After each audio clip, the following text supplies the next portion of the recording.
पिछली वीडियो में हमने जो है फिनाकल 10 का 10.2.18 का इंस्टॉलेशन यूएटी का और सॉल्यूशंस के बारे में डिस्कस किया था। और इसके साथ साथ हमने और क्या किया था, डेटा डुप्लीकेशन के बारे में बात की थी। अब हम रियल टाइम एनवायरनमेंट में हैंड्स ऑन करते हैं एक बार। ठीक है, कोई भी आईडी डालते हैं, जैसे चिराग की डाल लेते हैं, किसी की भी, आप लोगों की सबकी एक्टिव है इस टाइम। ठीक है, जो भी फिनाकल 7 की आईडी है वही डालनी है यूज़र आईडी में। पासवर्ड में डालना है dxc@123। ठीक है, दिखा देता हूँ आपको क्लैरिटी के लिए। dxc@123 लॉगिन करेंगे आप। मान लीजिए लॉगिन नहीं होता या मैंने ब्राउज़र क्लोज़ कर दिया गलती से लॉगिन में। ठीक है, तो मैंने आपको बताया था कि यहाँ पे सेक का कोई कंसेप्ट नहीं है। ठीक है, आप अपने ही लॉगिन को खुद किल कर सकते हैं, लॉगिन प्रोसेस को। ठीक है, तो सेक करने की कोई ज़रूरत नहीं, किसी और पे डिपेंडेंसी नहीं है। यहाँ पे सीधे आप क्या करेंगे,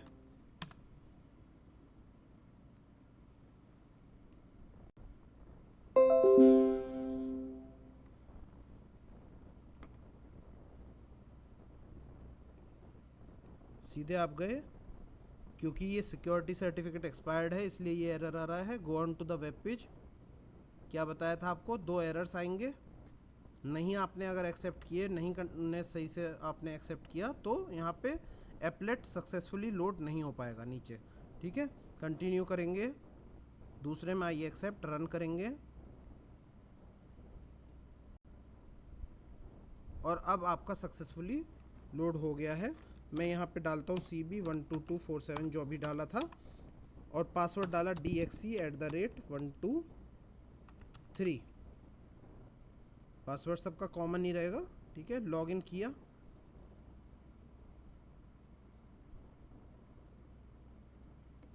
मान लीजिए मैंने रिफ़्रेश कर दिया, लॉगिन नहीं हो रहा था मेरे से। ठीक है, दोबारा से डाला CB12247 dxc@123, एंटर किया। इसने क्या कहा, user is already logged in. ठीक है, तो मैंने यहाँ पे क्लिक किया, मुझे दोबारा लॉगिन करना है, लॉगिन। ठीक है, do you want to reset, मतलब आप अपना प्रीवियस सेशन किल करना चाहते हैं और री लॉगिन करना चाहते हैं। हाँ, करना चाहता हूँ। ठीक है, मैंने अपने को खुद को ही सेट कर लिया, dxc@123। ठीक है, इसके बाद जो आपका आया लास्ट लॉगिन टाइम जो फेल हुआ है, वो अभी हुआ है, थोड़ी देर पहले फेल हुआ है, तो वो टाइम आ गया। अभी 6 नवंबर चल रहा है सिस्टम का टाइम, तो 6 नवंबर का, और इसी मशीन पे हुआ है फेल अटेम्प्ट। मैं आई लिंक से क्रॉस चेक कर सकता हूँ एक बार इसे। आई लिंक खोला मैंने,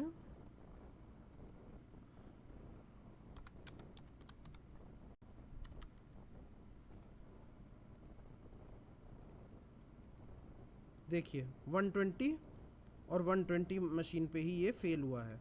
ठीक है, तो मशीन की आईपी भी देगा। अभी तक क्या देता था, लास्ट लॉग आउट टाइम देता है फिनाकल 7 में। ठीक है, चलिए सॉल्यूशंस पे आते हैं। 5 सॉल्यूशंस हैं हमारे पास। ठीक है, इसमें पहले 2 बेकार वाले सॉल्यूशंस कंप्लीट कर लेते हैं हम। ठीक है, जिनका ज़्यादा यूज़ नहीं है। पहला है चेंज क्रेडेंशियल्स। चेंज क्रेडेंशियल्स पे हर बार आप सॉल्यूशन चेंज करेंगे। अच्छा, एक और चीज़ भी है, इसमें कितने ही जो है आपके एरर्स आए, फिनाकल 7 से लगभग 10 गुना 20 गुना ज़्यादा एरर्स आएंगे, 100 एरर्स आएँ। बफमैन एरर, लाउ error, bow.cxx error, VFTD PSTD error, error while sending receiving message to from backend, किसी भी तरह का फैटल एरर। लेकिन ये आपको बाहर सैक नहीं करेगा, बाहर फेंकेगा नहीं। ठीक है, और इन केस आपकी कनेक्टिविटी चली जाती है या फिर बीच में जो है ट्रिप मार जाता है, तो आपका वो सेव रहेगा वो पेज। कैसे, मतलब कि अगर इस सॉल्यूशन में चेंज क्रेडेंशियल्स में मेरा कुछ रह जाता है पार्ट, और मैं जो है कनेक्टिविटी ट्रिप मार जाती है, बीच में छोड़ देती है, तो दोबारा अगर मैं उसी पेज पे आऊँगा, किसी और सॉल्यूशन पे जाऊँगा मैं। ठीक है, जैसे चेंज क्रेडेंशियल्स पे आ गया मैं। ठीक है, चेंज क्रेडेंशियल्स पे आने के बाद मैंने यहाँ पे डाला, और यहाँ पे मैं कुछ काम करता हूँ, और फिर जो है वापस, ठीक है, कुछ भी डाला मैंने ACS, वैसे तो इस पे आएगा नहीं, इस पे चलेगा नहीं। ठीक है, CRM पे गया, ओके किया। CRM सबसे ज़्यादा लोड लेता है, इसी वजह से मैंने जैसे पिछली वीडियो में बताया था आपको कि पैच यूज़ करके आईओबी जो है वो इसको यूज़ नहीं कर रही सीआरएम को, वो लोग एचआरसीआईएफ से सीधे या एचसीआईएफ से सीधे जो है क्रिएट कर लेते हैं सीआईएफ भी, और उसे कोर में सीधे अकाउंट भी खोल लेते हैं उससे। ठीक है, सीआरएम पे आया, चेंज क्रेडेंशियल्स पे वापस गया। मैं आपको ये दिखा रहा हूँ कि मैं अभी सीआरएम पे गया था, सॉल्यूशन दूसरा चेंज किया था पूरी तरह से, और वापस चेंज क्रेडेंशियल्स पे आया, फिर भी मेरे जो पासवर्ड डला हुआ था वो तक यहाँ पे एज इट इज़ पड़ा हुआ है, यानी कि मेरा वर्क लॉस नहीं होगा अगर कनेक्टिविटी बीच में हल्का सा भी ट्रिप मारती है। ये एक अच्छी फीचर है इसमें। ठीक है, यानी कि एक तो किसी पे भी सैक की डिपेंडेंसी नहीं रही, दूसरी चीज़ अगर जो है फैटल एरर आता भी है तो भी आप सैक नहीं होंगे, और तीसरी चीज़ कि अगर आपकी कनेक्टिविटी बीच में ट्रिप मारती है तो भी आप जो है किसी और सॉल्यूशन पे जाके वापस उस सॉल्यूशन पे आ जाइए, तो आपका काम जो है वो लॉस नहीं होगा। मान लीजिए 170 एंट्री डाल रखी है आपने टीएम में, एचटीएम में, तो वो 170 की 70 मिलेंगी आपको वहीं की वहीं, 171वीं आपको डालनी है, डालिए आराम से। ठीक है, तो ये चीज़ मुझे दिखानी थी आपको यहाँ पे। खैर, चेंज क्रेडेंशियल में कुछ भी ओल्ड पासवर्ड आप डालेंगे dxc@123, कोई डालने की ज़रूरत नहीं है, आप सबके कॉमन है, कुछ इसमें प्रॉब्लम नहीं है। ये यूएटी है, केवल रियल टाइम नहीं है। ठीक है, ये न्यू पासवर्ड बना लीजिए, कंफर्म न्यू पासवर्ड। जो मैंने आपको बताई थी क्राइटेरियाज, वो क्राइटेरियाज ये रहे, 8 characters long, 20 characters long, upper case, lower case, numeric, special character. ठीक है ना, प्रीवियस 3 पासवर्ड से रिजेंबल नहीं करना चाहिए। Can be change only after 14 days, यानी कि 14 दिन बाद ही दोबारा चेंज कर पाएंगे आप पासवर्ड को। This new password will expire after 99 days. ठीक है, चलिए अब चलते हैं हम। चेंज क्रेडेंशियल्स में कुछ ऐसा खास नहीं था, कुछ स्पेशल नहीं है। ठीक है ना, अब चलते हैं एसएसओ एडमिन। एसएसओ एडमिन और दिखा देता हूँ मैं आपको। बाय डिफ़ॉल्ट आप सब लोग यूज़र जो हैं वो सुपर एडमिन हैं, सुपर यूज़र हैं आप लोग। मैंने क्या बताया था उसमें भी आपको, देखिए मैंने बताया था आपको, अगर आपको याद हो तो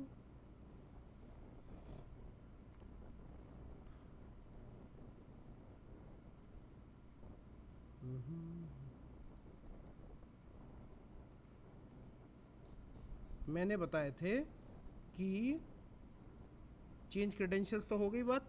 ठीक है, एसएसओ एडमिन में सिंगल साइन ऑफ या सिंगल साइन ऑन में आपको जो है एचयूपीएम की तरह ही काम करेगा ये। ठीक है, डीसी जो है वो टाइम जोन्स, रोल्स और पैरामीटर्स चेंज कर सकता है। देखिए रोल्स अभी खुला हुआ है, आपको नहीं रोल्स चेंज करना कुछ भी। ठीक है, छोटा कर देता हूँ थोड़ा सा, इसे थोड़ा सा जूम आउट कर देता हूँ। ठीक है, इसके बाद इसमें टाइम जोन्स है जी, रोल्स हैं, रिसोर्सेज हैं, पैरामीटर्स का मतलब रिसोर्सेज हो गया आपका। ठीक है, रिसोर्स डिटेल्स भी चेंज की जा सकती हैं। ठीक है, किसी भी यूज़र आईडी को मॉडिफाई किया जा सकता है। ये सब आपको नहीं मिलेगा, डेटा सेंटर लेवल पे रहेगा। हमें क्या रहेगा, आईटी वालों को पासवर्ड रीसेट करने का। ठीक है ना, हम पासवर्ड पॉलिसी भी चेंज नहीं कर पाएंगे। हम लोग क्या कर पाएंगे, हम लोग कर पाएंगे रीसेट यूज़र लॉगिन डिटेल्स, ये कर पाएंगे हम लोग केवल मॉडिफाई। ठीक है, जैसे PT4263 मैं यहाँ पे डाल देता हूँ। ठीक है, अभी तो शायद आएगा भी नहीं क्योंकि इसमें बैंक ऑफ इंडिया के एम्प्लॉयज़ का आएगा, आ भी सकता है, देख लेते हैं। पासवर्ड पे मैं गया, ठीक है, न्यू पासवर्ड और कंफर्म पासवर्ड, यानी कि अगर आप भूल जाते हैं तो हम लोग आपका पासवर्ड रीसेट कर पाएंगे, बस इतना ही मिल पाएगा। कैप्टिव और फ्री भी शायद रोल हमें नहीं मिलेगा। ठीक है, और एक्सपायरी डेट चेंज कर सकते हैं। कैसे चेंज कर सकते हैं मैं बता देता हूँ आपको। जैसे मैं गया यहाँ पे, मॉडिफाई किया मैंने, यहाँ पे गए PT4263 मैंने डाला। ठीक है, गो पे गया, यहाँ पे मैं चेंज कर सकता हूँ क्योंकि अभी मैं सुपर यूज़र हूँ।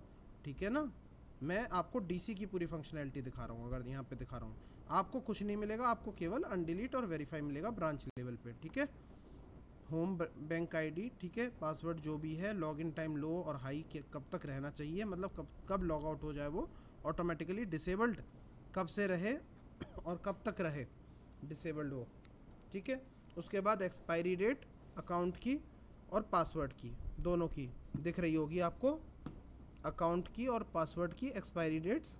ठीक है, इसमें हम लोगों ने केवल अकाउंट की एक्सपायरी डेट आगे बढ़ा दी है ताकि आप लोग यूज़ कर सकें, क्योंकि आप लोगों की सबकी सस्पेंड हो गई थे अकाउंट्स। ठीक है, सुपर यूज़र रोल आईडी है, जैसा कि मैं बता रहा था, इसमें अलग अलग तरह के यूज़र्स बना रखे हैं इन्होंने। ये तो वैसे ही हैं, मतलब सैम्पल यूज़र्स बना रखे हैं, वरना यहाँ पे रहेगा maker, checker, user, super user. ठीक है, ग्लोबल एडमिनिस्ट्रेटर है कि नहीं? यस है। तो फिर देखिए 3 मैंने आपको कैलेंडर्स बताए थे, बुद्धा, ग्रेगोरियन और हिजरी कैलेंडर, ठीक है ना, पूरे वर्ल्ड वाइड यूज़ करने के लिए, ठीक है। यूएई, गल्फ कंट्रीज़ हिजरी, Gregorian eastern countries, western countries, India, ठीक है, और इधर चाइना, और इधर के लिए आपके कोरिया, और इधर ताइवान, जापान के लिए बुद्धा कैलेंडर, ठीक है। कैंसिल करता हूँ इसे मैं, ठीक है। ये भी आपके कोई ज़्यादा यूज़ का नहीं है, जो यूज़ के हैं उस पे चलते हैं हम, ठीक है। CRM customer relationship maintenance. Customer relationship maintenance में मैंने CIF रिटेल खोला, इसे थोड़ा सा जूम आउट कर देता हूँ, आपको सारे दिखने लगेंगे, ठीक है। CIF रिटेल बनाना आ गया तो CIF कॉर्पोरेट अपने आप बना लोगे आप, केवल कॉन्स्टिट्यूशन कोड का अंतर है और पैन और 10 का अंतर है, ठीक है। इसमें सारे यूज़र्स नहीं आ पाएंगे, इसलिए मैं क्या करता हूँ, मैं लॉग आउट करता हूँ और दूसरे यूज़र से लॉगिन करता हूँ। अच्छा, एक चीज़ और, लॉग आउट करना और लॉगिन करने से मुझे याद आया कि इसमें आपको ब्रांच में कनेक्टिविटी लो है, वीसेट पे ब्रांच चल रही है, एक ही सिस्टम पे कनेक्टिविटी हो पा रही है, सारे यूज़र्स लॉगिन करने हैं, कैसे करेंगे उसके लिए आप जो है अभी तक क्या कर रहे थे, डुप्लीकेट टैब खोल लेते थे यहाँ पे राइट क्लिक करके, या फिर यहाँ पे प्लस करके यहाँ पे आप DC डालते थे और यहाँ खोल लेते थे, ठीक है ना, ऐसे ही तो करते थे आप। लेकिन अब आप ऐसा नहीं कर पाएंगे। मान लीजिए मैं कंटिन्यू किया, 2 एरर तो आएंगे ही, है 2 एरर्स एक्सेप्ट करने हैं, ठीक है। उसके बाद यहाँ पे मैंने अभी CB12247 खुला हुआ है, मैं खोले ले रहा हूँ PT4263, ठीक है, और मैंने पासवर्ड डाला DXC@123।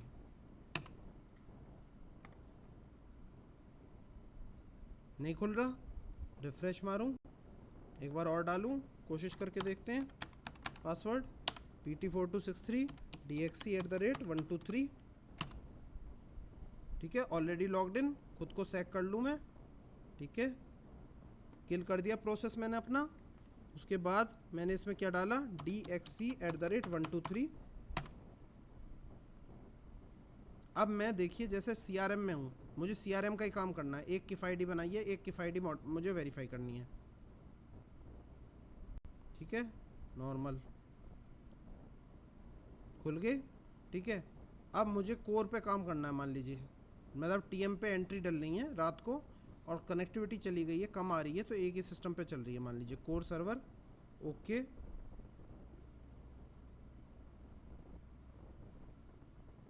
कोर सर्वर खुल गया।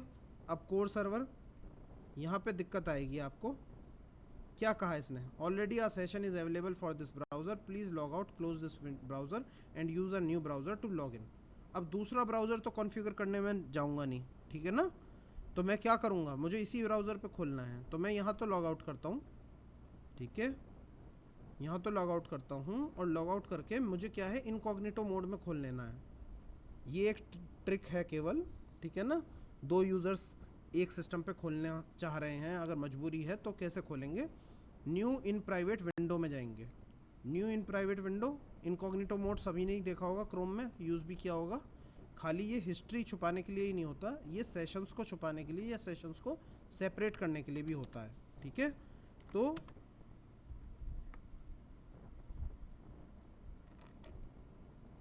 मैंने इसमें देखिए अब PT4263 खोलूँगा, यहाँ CB12247 है, इनकॉग्निटो मोड में खोल लूँ, एप्लेट सक्सेसफुली लोडेड आ गया नीचे, दोनों एरर्स होने के बाद, PT4263 ओके, DXC@123,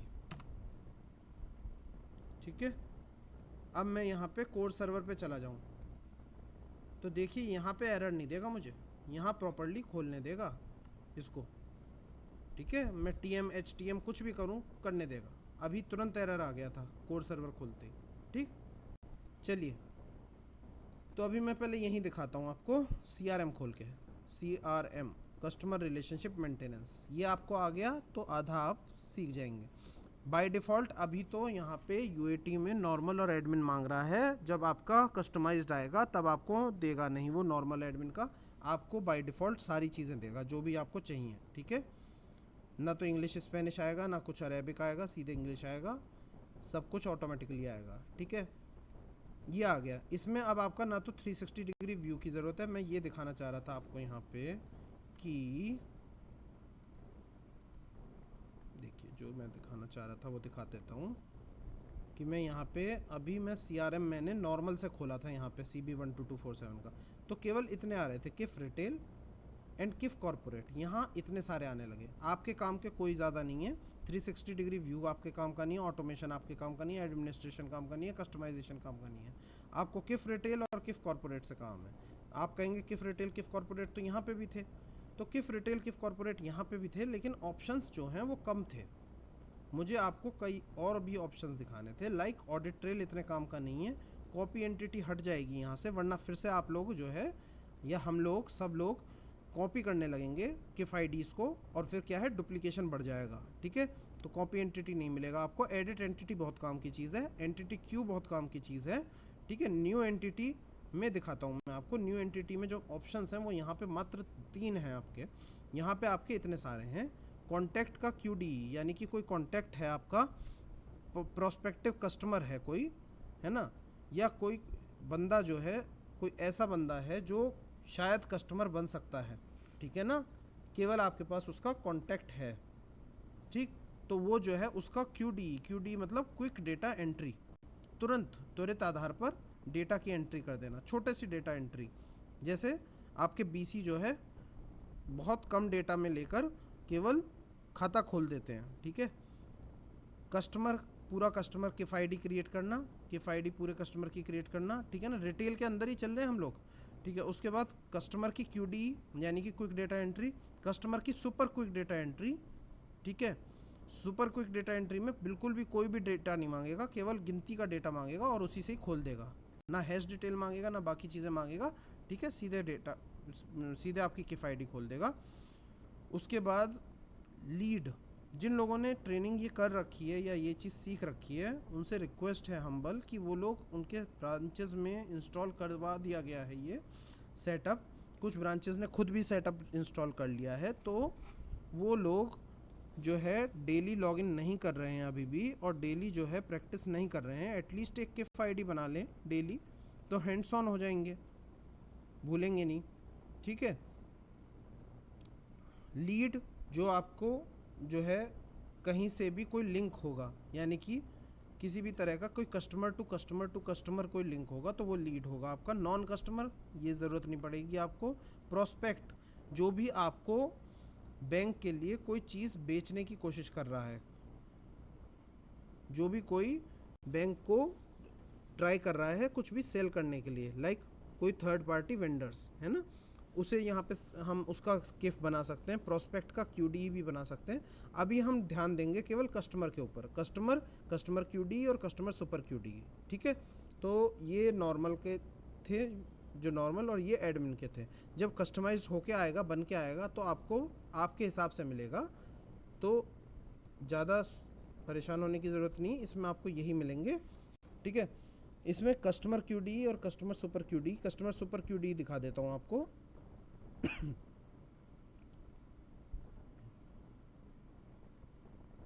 केवल इतना सा डिटेल्स डालना है और कस्टमर की किफ आईडी बन जाएगी। डॉक्यूमेंट का कोड डालना है, ठीक है। डॉक्यूमेंट का टाइप डालना है, कोई भी पोबा 1, पोबा 2, पोबा 3, ठीक है। यहाँ पे कोई यूनिक वैल्यू डालनी है, unique ID, last name, first name, title, date of birth और नेशनैलिटी, सेगमेंट, बस बात ख़त्म आपका, ठीक है। इतने से आपकी सुपर QD बन गई, सुपर क्विक डेटा एंट्री बन गई। लेकिन हमें ये नहीं खोलना है, ये बिल्कुल उसी तरह से है जैसे BC आपके खाते खोलते हैं, ठीक है। BC कस्टमर आईडी क्रिएट कर रहे हैं एक तरह से, ठीक है। ये हमें नहीं करना, ठीक है। अच्छा, ऊपर देखेंगे ध्यान से, तो ऊपर ये एक आपका एक मोबाइल फ़ोन टाइप का बना हुआ है, एक बार बना हुआ है, बार में साइड वाइज एरो बने हुए हैं, अपसाइड डाउन, ठीक है ना, साइड वाइज एरो बने हुए हैं, राइट एंड लेफ़्ट। इस पर बार बार क्लिक करेंगे, देखिए मेन्यू आ रहा है, इस पर क्लिक करेंगे तो मेन्यू आ जाएगा, दोबारा क्लिक करेंगे मेन्यू चला जाएगा, ठीक है। तो मेन्यू आपको जब भी देखना है तो देखने के लिए ये है।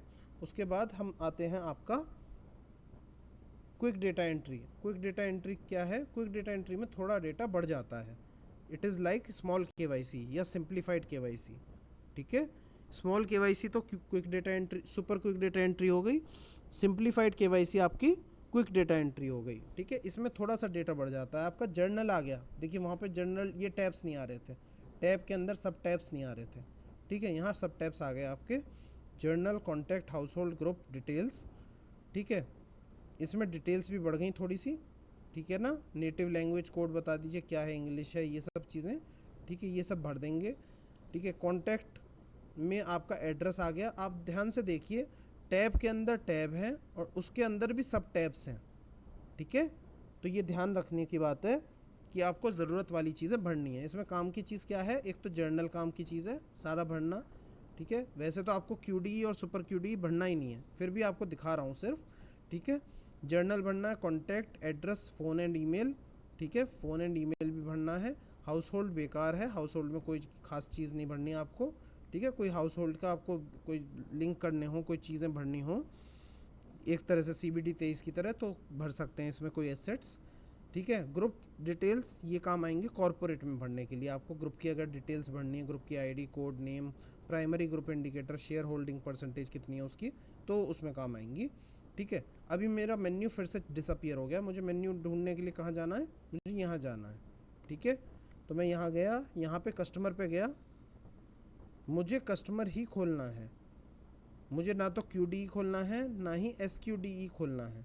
अब देखिए ये टाइम ले रहा है, बल्कि ये थोड़ा सा इसी वजह से ये हटाया गया था।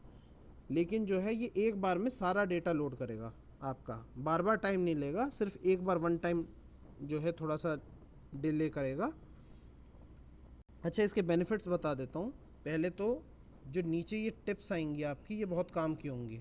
शो टिप्स लिखा हुआ है यहाँ पे, तो ये टिप्स जो हैं वो बहुत काम की होंगी आपकी। टिप्स आपको बताएंगे कि कहाँ कहाँ आपका क्या क्या रह गया है काम। ठीक है, सबमिट करने से पहले मैं आपको चीज़ें दिखा देता हूँ।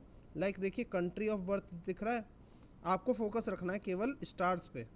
जो स्टार्स बने हुए हैं वो कंपलसरी फील्ड्स हैं, बाकी सारे आपके नॉन कंपलसरी फील्ड्स हैं। ठीक है,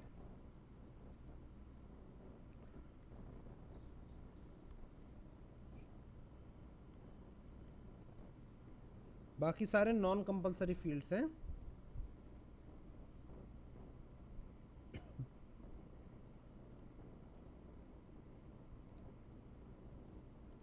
अब इसमें आगे वाला जो बॉक्स है वो बहुत काम का है। काम का in sense like country of birth वैसे ऑप्शनल है, भरो ना भरो, लेकिन IN अगर मैं डाल देता हूँ केवल तो इंडिया आ जाता है। ठीक है, यहाँ से IN हटा दो, US डाल देता हूँ तो यूनाइटेड स्टेट्स ऑफ अमेरिका आ जाता है कंट्री ऑफ बर्थ में। ठीक है, केवल इतना ही डाल देने से, टैब दबा देने से, यानी कि देखिए फिर से मैंने यहाँ से हटाया IN और मैंने कहीं क्लिक कर दिया, अगर टैब नहीं दबा रहे आप तो। ठीक है, इंडिया आ गया। ऐसे ही MR मैं लिख रहा हूँ केवल मिस्टर के लिए MR, और मैंने क्लिक किया तो MR डॉट मिस्टर सैल्यूटेशन आ गया। अब मुझे नहीं पता कि क्या भरना है, मान लीजिए। ठीक है, तो मैं यहाँ पे जाता हूँ। ये जो मैग्नीफाइंग ग्लास आपने देखा, ये F2 का काम करता है।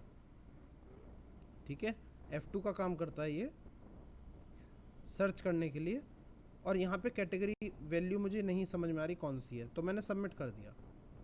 सब आ जाएंगे इसमें, Mr, Mrs, marshal, transgender, rear admiral, जो भी आपको भरना है, vice admiral, miss, second lieutenant, brigadier, सब आ गए। ठीक है, अब मुझे समझ में नहीं आ रहा कि क्या M से स्टार्ट होने वाले सारे मेरे को दिखा दो।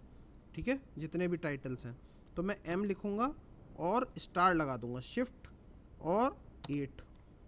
ठीक है, शिफ्ट 8, M स्टार कर दिया मैंने, दिख रहा है आपको M स्टार।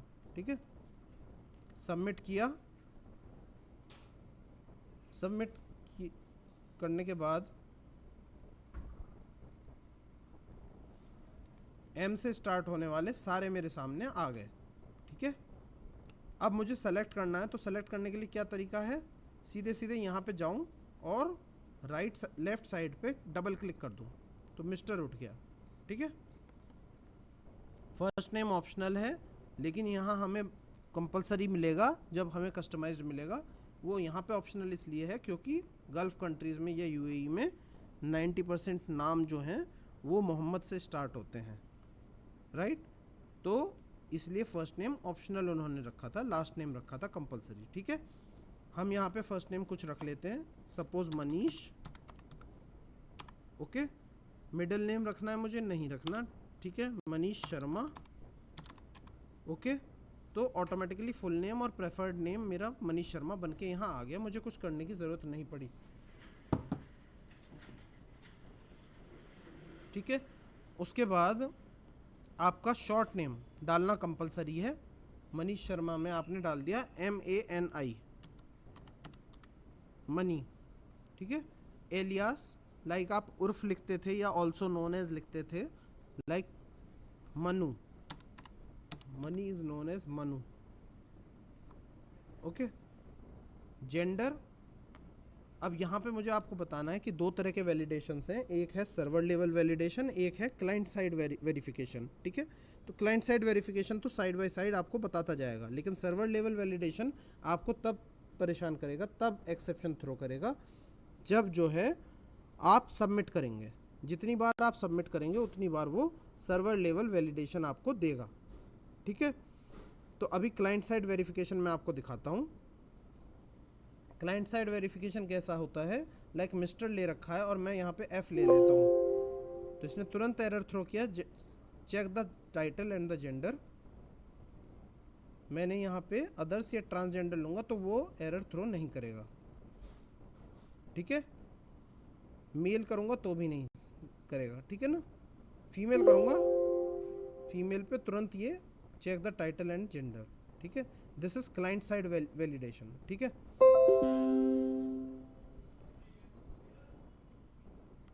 उसके बाद हम आते हैं आपके डेट ऑफ बर्थ पे, केवल कंपलसरी फील्ड्स पे फोकस करते हैं, ठीक है। डेट ऑफ बर्थ या तो आप हाथ से डाल सकते हैं, किसी भी तरह से डालेंगे सब लेगा ये, 10.2.2000, ओके, ठीक है। तुरंत इसने 2000 के बाद जो है यहाँ पे देखिए सीनियर सिटीज़न की डेट भी दिखा दी। मान लीजिए 10 फरवरी 2000 को कोई बर्थ हुआ है कस्टमर का, तो 2060 में वो उसको सीनियर सिटीज़न की इंटरेस्ट रेट एप्लीकेबल हो जाएगी, ऑटोमेटिकली सिस्टम लगाना शुरू कर देगा, तो आपको INTTM की फिक्र करने की ज़रूरत नहीं पड़ेगी, ठीक है। ऑलरेडी ऑटोमेटिकली इसने माइनर इंडिकेटर भी नो कर दिया कि ये माइनर नहीं है, ठीक है। यहाँ पे 18 ईयर्स का लगा हुआ है, लेकिन आपको जो मिलेगा वो 10 ईयर्स वाला मिलेगा कस्टमाइज्ड होके, ठीक है। उसके बाद आप आते हैं सीनियर सिटीज़न, नो है, अभी है नहीं ये, ठीक है। इसे चेंज भी करना चाहेंगे तो भी आप चेंज नहीं कर पाएंगे, वो एरर दे देगा customer is not a senior citizen, ठीक है, और ऑटोमेटिकली उसे चेंज कर देगा वैल्यू को, ठीक है। अभी मैं आपको एक चीज़ और दिखाता हूँ, यहाँ आपको टैब्स दिख रहे हैं, काम के टैब्स जो है जर्नल है और डेमोग्राफिक है। साइकोग्राफिक में जो है हॉबीज़, इंटरेस्ट वगैरह वगैरह भरे हुए हैं, तो वो सब भरने की ज़रूरत नहीं है, इतना टाइम नहीं है।